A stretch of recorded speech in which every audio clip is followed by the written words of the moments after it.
Okay, welcome back to another episode of Cooking with Mr. Dan. Today I'm gonna be squeezing in two different videos today. First, I wanted to make a recipe, but I needed some chili seasoning, but I didn't have any. So I have a recipe for chili seasoning. So that's what I'm gonna make first. Well, it's a real quickie, one in and out, done. But the thing is, it's cost effective to make your own. Way more cost effective, even if you have to buy the ingredients. Most of the time you already have it. You have what you need to make these other spices or seasonings or whatever, and it's a teaspoon of this, a tablespoon of that. But by the time, at the end of the day, like I would have had if I went and bought that, that would have been $4.99 for a little bottle. But yet I had all the seasoning already to make my own. So why not do that? It's cost effective. All right, let's get to it. Enough of that stuff. I'm trying to show you guys to do things that saves money because nowadays it's getting tight. I just wanted to show you this little thing. This is my little grinder that I use. It's a Krupp's coffee and spice grinder. I use this if I have stuff that's too big, like if I can't get thyme that's ground up, I grind my own in there. Same thing what I did today. I ground up some more pepper because Penny don't like it when I don't grind it enough like that. Out of the handheld one, sometimes you get little chunks. She doesn't like that. She likes it fine, but it's ground up from the whole peppercorns. Okay, so now we have some sea salt. There's about 4 tablespoons, and that sounds like a lot, but you're going to need it to balance the flavor. Here we have the chili powder, okay? That's 4 tablespoons.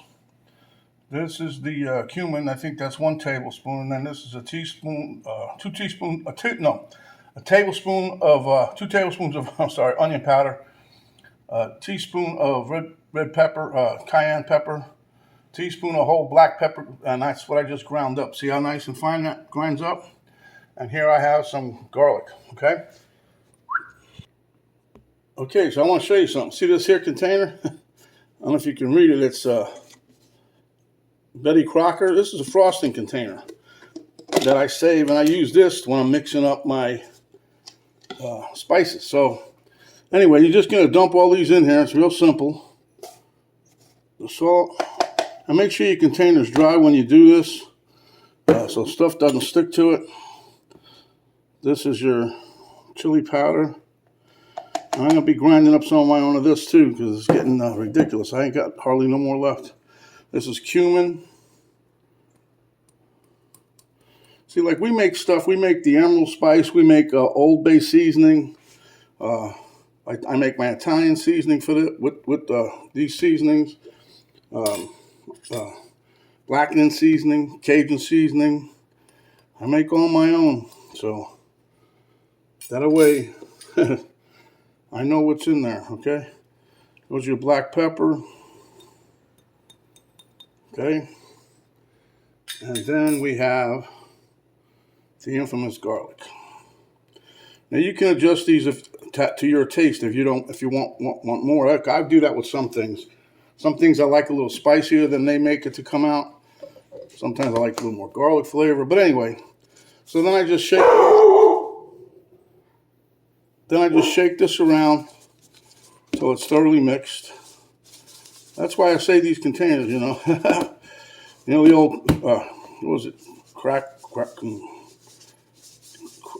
Barrel or Crack Barrel, whatever that butter was. Everybody used to say a little tan container. Okay, so we take a look at that, and voila, there you have it. There's your seasoning. Now my significant other says, oh, that's going to fit in this here little bottle. I don't know. I try to save some of the spice bottles. I don't save them all. But I save them just because when I want to make something like this, I already have I hopefully have a bottle.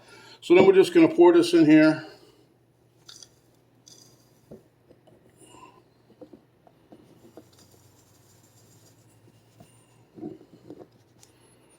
I'm going to shake this a little. I think I'm down to, well, if I get all this in there, she's going to be close. Which I think I'm going to get it all in there. Maybe. Okay, now this is me being silly because if it don't work, I'm going to get it everywhere. Let me hold this over the sink. and we're going to test it. And as usual, my significant other, she was so right. Look at this. Fill it to the rim with brim. Brim to the rim, whatever the heck that coffee's called. There you have it. So then anyway, you want to put this in an airtight container, such as this. I label them and date them, but right now, I don't have the tape with me, but I'm going to date it with what it is. I'll put the date on there, and there we have it. So you just saved a bunch of money. Okay, that's it for today. You guys like the video, give me a thumbs up, share with your friends, subscribe if you haven't yet. And when you do, you'll get a little notification bell. You hit that. That'll notify you each time we come up with another recipe. So until next time, my friends, we're not going to the taste table today. However, next time, when you want something good to eat, some good spices, come on back. We'll show you what we're going to do. And I want you guys to stay safe, stay happy, and stay away from COVID. Thanks for watching, and we'll see you in the next video.